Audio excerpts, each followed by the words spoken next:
El Principito se fue a ver nuevamente a las rosas. «No sois nada parecidas a mi rosa, no sois nada aún», les dijo. «Nadie os ha domesticado y no habéis domesticado a nadie. Sois como era mi zorro.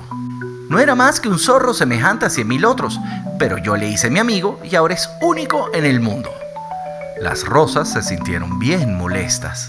«Sois bellas, pero estáis vacías», les dijo todavía. «No se puede morir por vosotras. Sin duda que un transeúnte común creerá que mi rosa se os parece, pero ella sola es más importante que todas vosotras, puesto que ella es la rosa a quien he regado, puesto que ella es la rosa a quien puse bajo un globo, puesto que ella es la rosa a quien abrigué con un biombo, puesto que ella es la rosa cuyas orugas maté, salvo las 2 o 3 que se hicieron mariposas, puesto que ella es la rosa a quien escuché quejarse o alabarse, o aún algunas veces callarse, puesto que ella es mi rosa». Y volvióse el zorro. «Adiós». «Adiós», dijo. «Adiós», dijo el zorro. «He aquí mi secreto. Es muy simple, no se ve bien sino con el corazón. Lo esencial es invisible a los ojos». «Lo esencial es invisible a los ojos», repitió el Principito a fin de acordarse. «El tiempo que perdiste por tu rosa hace que tu rosa sea tan importante». «El tiempo que perdí por mi rosa», dijo el Principito, a fin de acordarse. «Los hombres han olvidado esta verdad», dijo el zorro. «Pero tú no debes olvidarla. Eres responsable para siempre de lo que has domesticado. Eres responsable de tu rosa». «Soy responsable de mi rosa», repitió el Principito a fin de acordarse. Este canto de amor y a la vez acto de contrición sigue vigente aún, sin importar que sus dos protagonistas hace años que murieron. Lo que acabamos de escuchar es uno de los fragmentos más bellos de El Principito, una de las piezas más célebres de la literatura universal, escrita por Antoine Saint-Exupéry y publicada por primera vez en 1943, un año antes de la trágica desaparición de su autor, que fue derribado por un avión alemán durante un vuelo de reconocimiento sobre el mar Mediterráneo en 1944, cuando combatía junto a las fuerzas aliadas en la Segunda Guerra Mundial. Pero cualquiera que haya leído esta inolvidable novela corta me objetará que hablo de dos protagonistas cuando es obvio para la mayoría que la obra solo tiene uno. El Principito que navega por el cosmos, de asteroide en asteroide, buscando las respuestas que no ha podido encontrar en su propio planeta, y llega a la Tierra a retarse a sí mismo para aprender sobre la amistad y la muerte.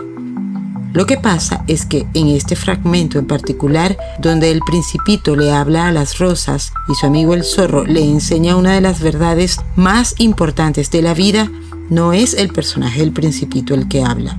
Según muchos estudiosos de la vida y obra de Saint-Exupéry, aquí está hablando el propio autor, desde su sentir personal, desde el amor fuera de toda etiqueta y categorización que sintió por su esposa, Consuelo de Saint-Exupéry, o como se llamaba antes de casarse, Consuelo Sunsin, muchas veces denominada la Rosa del Principito.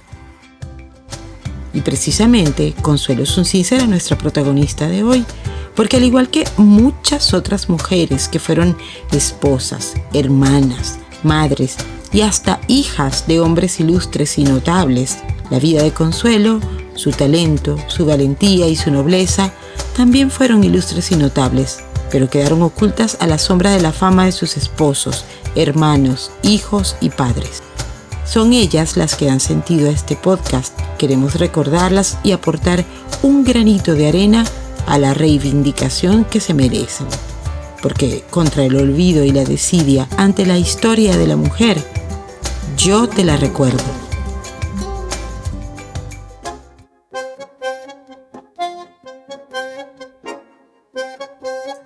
Consuelo no era francesa como Saint-Exupéry, su tercer esposo, sino salvadoreña. Sí, dije tercer esposo porque Consuelo ya había estado casada con otros 2 hombres antes de conocer al escritor. Y ahí comienza a sentirse la estela sombría de su fama de femme fatale.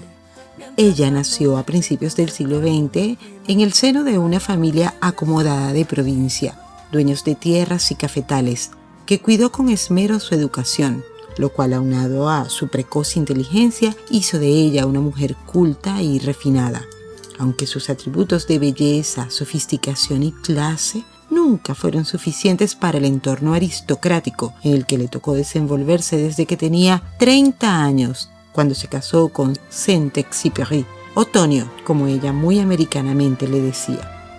Pero nos estamos adelantando en la historia de Consuelo. Fue una mujer que se destacó por sus talentos en la escritura, la escultura y la ilustración infantil, logros que, como dijimos al principio, han quedado ocultos bajo la avalancha monumental de la fama de su cónyuge. Cursó estudios de Derecho y Periodismo en Estados Unidos, en México y Francia, aunque nunca ejerció propiamente ninguna de estas profesiones, sino que se dedicaba a las artes. Fue precisamente cuando estaba estudiando inglés en San Francisco, California, gracias a una beca que había logrado por ser una estudiante brillante, sin importar lo mal visto que para ese momento era que una señorita bien saliera de su casa sin casarse, que conoció al joven Ricardo Cárdenas, con quien llevada quizá por un impulso juvenil, contrajo matrimonio a los 21 años, para divorciarse unos meses después. Pero igual hubiese enviudado porque Ricardo fallece luego debido a un accidente de ferrocarril. Entonces se dirigió a México para proseguir sus estudios y allí conoce a José Vasconcelos, importante escritor y político, con quien entabla una relación sentimental bastante controversial por tratarse de un hombre casado. Será junto a Vasconcelos que Consuelo viaja a París, donde un tiempo después conoce al también escritor guatemalteco Enrique Gómez Carrillo, destacado diplomático y periodista, por quien abandona el rol de amante que la unía a Vasconcelos y con quien, a pesar de la diferencia de 24 años de edad que había entre ellos, vive un gran amor y contrae segundas nupcias cuando ella tenía 26 años.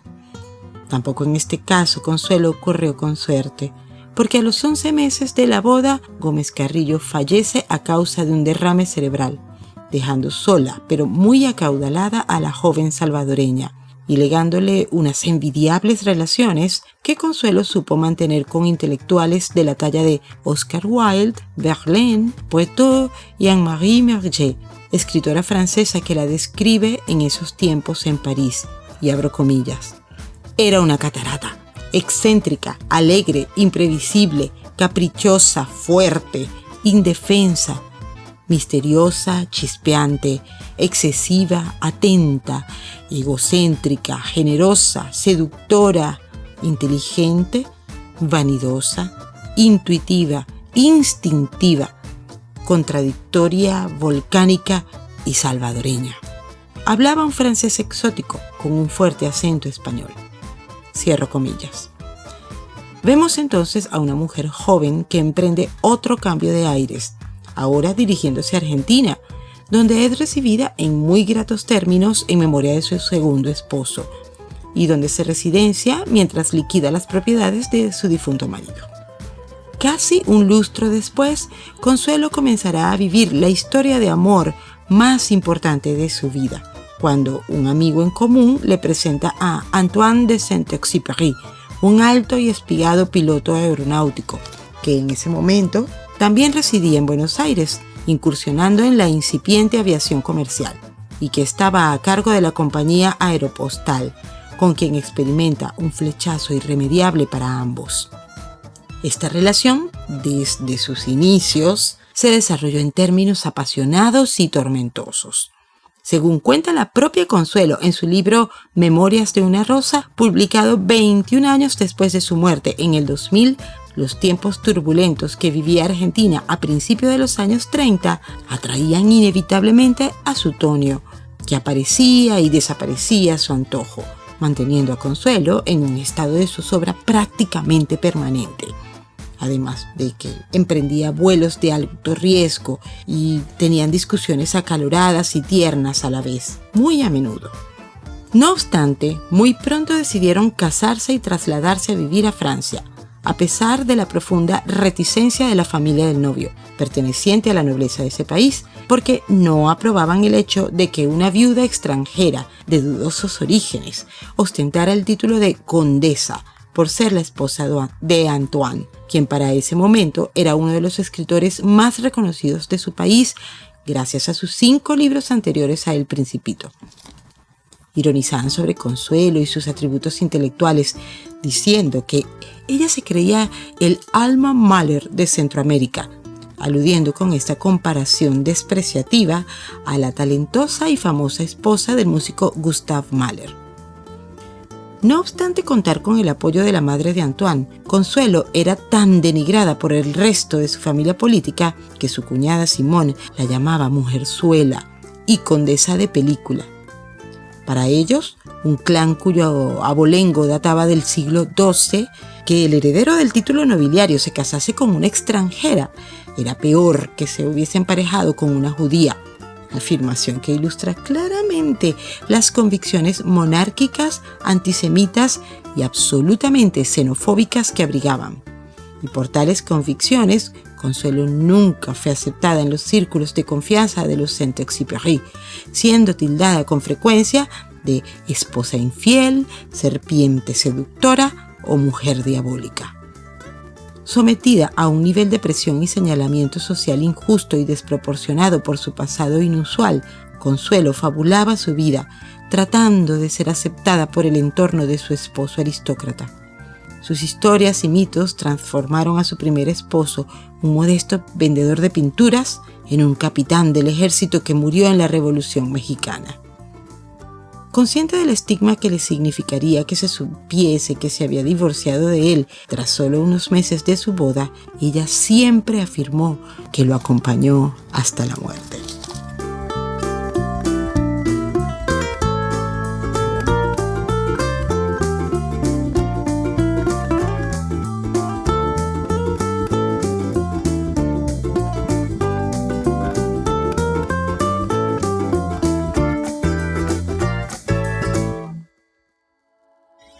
Esta mujer era conocida por su aire seductor y atractivo personal.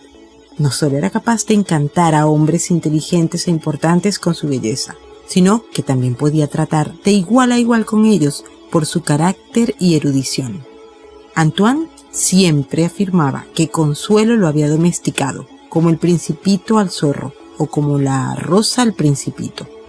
Sin embargo, su vida matrimonial de 15 años hasta la muerte del escritor estuvo plagada de altibajos, largas separaciones, incontables infidelidades, amargas rupturas, reencuentros agridulces y desencuentros insalvables.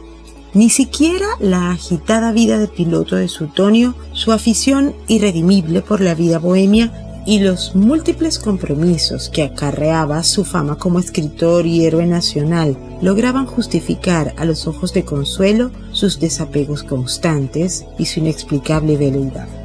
Con frecuencia, Consuelo se sentía presa de los vaivenes y mudanzas del impulsivo aviador, unidos a su inestabilidad y volubilidad. Antoine continuamente demandaba las atenciones de su esposa para luego rechazarlas y dedicarse a sus amantes.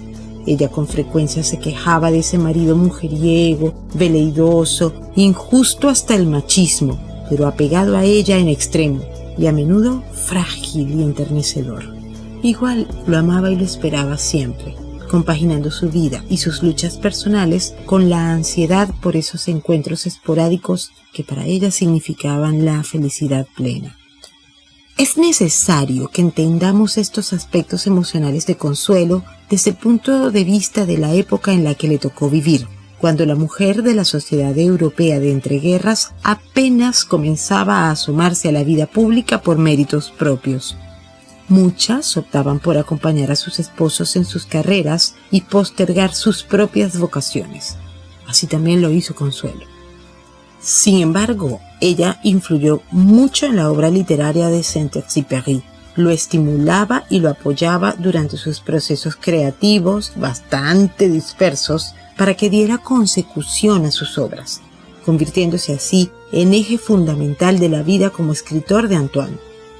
Solo la misma Consuelo podía resumir su entrega y dedicación cuando afirmó: ser la mujer de un piloto es un oficio, pero serlo de un escritor es un sacerdocio. Incluso Simone, esa hermana mayor de Antoine que tanto la menospreció, cuando escribe sobre ella en su libro Antoine, mi hermano menor, afirma que estaba dotada de una vitalidad infinita. Es una mujer sumamente atractiva y llena de imaginación. Fue una constante fuente de inspiración para él. Y Antoine lo sabía. En las cartas que le escribía a Consuelo y que ella atesoró celosamente hasta su muerte, proclamaba que no podía vivir ni escribir sin ella, aunque también ella fuera la responsable de sus constantes subidas. Era un ciclo infinito de martirio y daños mutuos, de separaciones y reconciliaciones dramáticas que en la mayoría de las veces era un ciclo fácil para él, pero no para ella. Y es que aquí es cuando se nos hace imprescindible hacer una aclaratoria.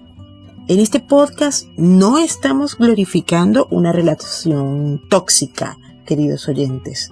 Estamos documentando cómo una pareja, que podríamos ver hoy día como disfuncional, sublimó sus miserias a través del arte para dejar inmortalizados sus afanes por ser mejores compañeros en las líneas más sentidas que alguien puede haber escrito alguna vez. En ese libro que es el 9º más vendido de la historia, considerado de lectura obligatoria y traducido a más de 300 idiomas.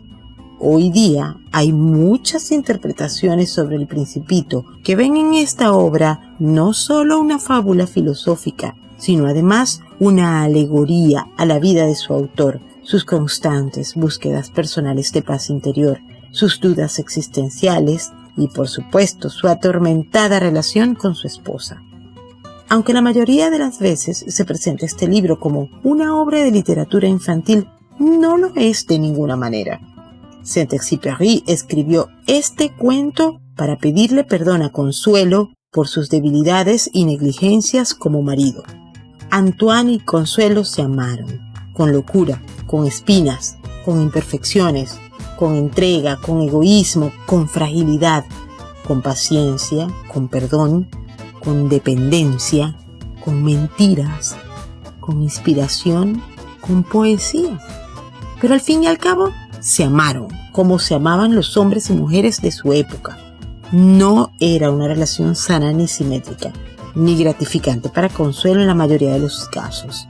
Y aunque no lo aprobemos, ni lo pongamos como un ejemplo a seguir, nos parece necesario asumir su historia para poder visualizar los cambios al respecto que buscamos para las mujeres de hoy y de mañana. Durante los primeros tiempos de la Segunda Guerra Mundial, la pareja se separó al sumarse Antoine a la aviación militar francesa y refugiarse Consuelo en una ciudad virtualmente abandonada al sur de Francia, Oppede, donde esculpía, pintaba y escribía para exorcizar esa sensación de abandono conyugal que tenía. Antoine escribe El Principito en uno de sus últimos reencuentros estables con Consuelo, cuando lograron por fin reencontrarse y convivir en New York, exiliados de Francia por la invasión nazi, y por eso le rinde a su esposa un tributo genial. La convierte en una rosa que por un lado es vanidosa y egoísta, al punto que no se percata que su importancia radica en los cuidados que el Principito le prodiga, mientras que por otro lado también es un amor desinteresado y sincero. La rosa vive entre volcanes y baobabs, como los volcanes y las ceibas de la tierra salvadoreña de Consuelo. La rosa es frágil, vive protegida bajo una campana de cristal y tose cuando se resfría, emulando el asma de Consuelo. Esa misma asma que 35 años luego de la muerte de Tonio también se la lleva a ella, quizá volando por ese firmamento donde el Principito, quizá la espera.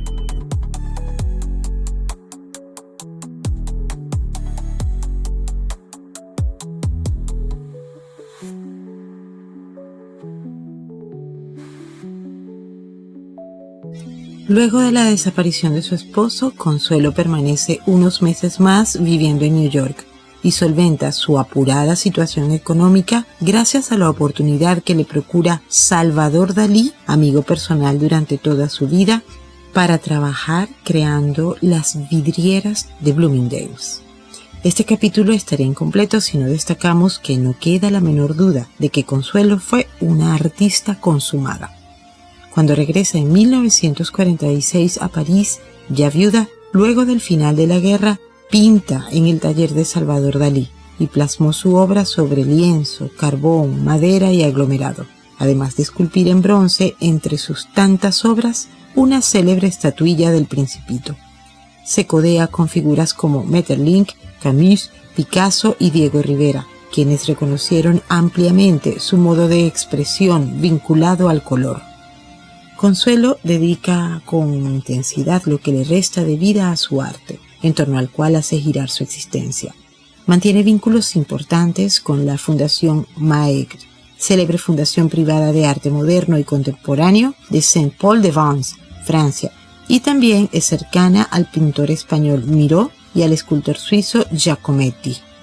Es así como vemos a Consuelo Sunsin protagonizando múltiples exposiciones entre 1949 y 1978, desde Marsella a Cannes, de París a Cadaqués, de Bruselas a Saint-Paul-de-Vence, y recibiendo el reconocimiento de un público que supo descubrir la riqueza y diversidad de sus obras, pinturas, dibujos y esculturas, llegando incluso a llevar a la Galería Hugo de New York una 50 de cuadros en su regreso triunfal más allá del Atlántico.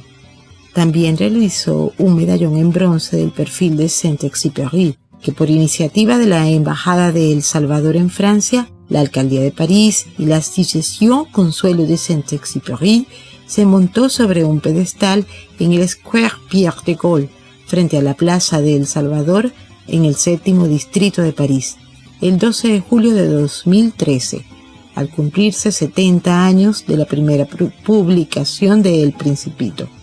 En una reflexión honesta sobre su obra, y quizás sobre su vida también, Consuelo afirmó: dependiendo de si amamos a un ser, un paisaje o un objeto, lo soñamos, y lo vemos cada vez más cerca o más lejos, cambiándolo de tamaño, color, fragancia, van y vienen hacia nosotros en la invisibilidad de nuestros bosques interiores. Pero la injusticia por mucho tiempo ha cubierto de olvido la vida de esta excepcional latinoamericana, pues su relación e importancia en la vida de Saint-Exupéry han sido prácticamente borradas de la gran mayoría de las biografías del escritor, así como de los homenajes y reconocimientos que Francia le ha rendido a este hombre. Incluso, según el escritor Reinaldo Galindo Paul, tanto en El Salvador como en Europa se hicieron intentos sistemáticos de desacreditar a Consuelo, negando su talento como pintora, escultora y escritora, cuando difamatoriamente se hizo circular un rumor sobre la autoría de sus pinturas, que pretendieron atribuirlas a su secretario y heredero final, el español José Martínez Fructuoso, lo que fue desmentido tras una minuciosa investigación. En los últimos años, sin embargo, el legado de Consuelo Sunsin ha empezado a ser reconocido. En primer término, el 5 de mayo del 2016, la Asamblea Legislativa de El Salvador designó a Consuelo Sunsin Sandoval Ceseña como hija meritísima del país, en reconocimiento a sus sobresalientes aportes intelectuales en el campo de la literatura, las artes plásticas y la difusión cultural, brindados a la República de El Salvador y su población, según expresa el decreto de su nombramiento.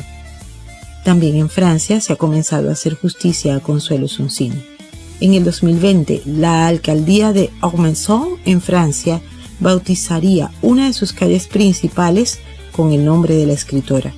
Sin embargo, este reconocimiento tuvo que ser pospuesto hasta 2022 por la pandemia del COVID-19. Además, en la ciudad de Grasse, donde la salvadoreña vivió y falleció, sembraron rosas del Bourg, nombradas como Petit Brin de Saint-Exupéry, en conjunto a la artista Isabelle Chemin.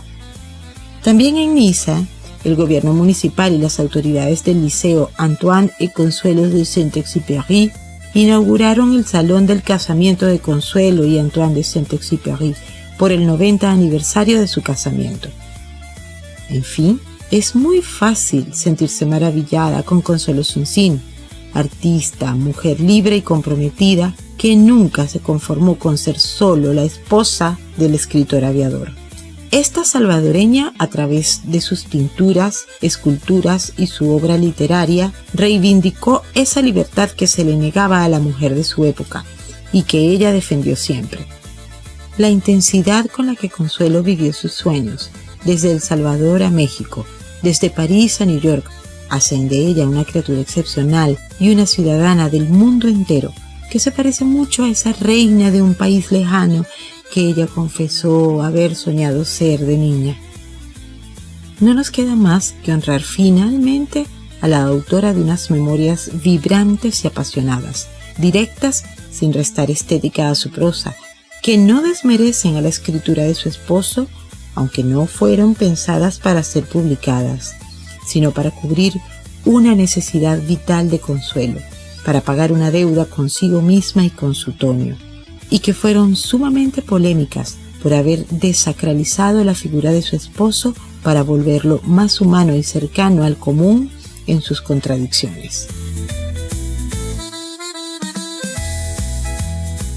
Al final de estas memorias, que algunos ven como la venganza de una viuda amargada, luego de describir sus soledades y esperas, sus decepciones e incertidumbres, ella asegura que antes de ese último vuelo fatal del verano del 1944, Antoine le prometió que escribiría la continuación de El Principito y que ella ya no sería una rosa con espinas, sino que sería una princesa, su princesa. Y aquí culmina este episodio. Esperamos que nuestra audiencia haya disfrutado tanto como nosotros conocer a esta mujer, su devenir y sus luchas, porque le dan otro matiz a las perspectivas que ya tenemos y nos ayudan a saber más sobre el papel real de la mujer en la historia. Salvemos a Consuelo y a muchísimas mujeres más del olvido sistemático al que han sido condenadas. Hablemos de ellas, contemos sus logros y sus batallas. Recordemos siempre que este es un podcast para hacer memoria.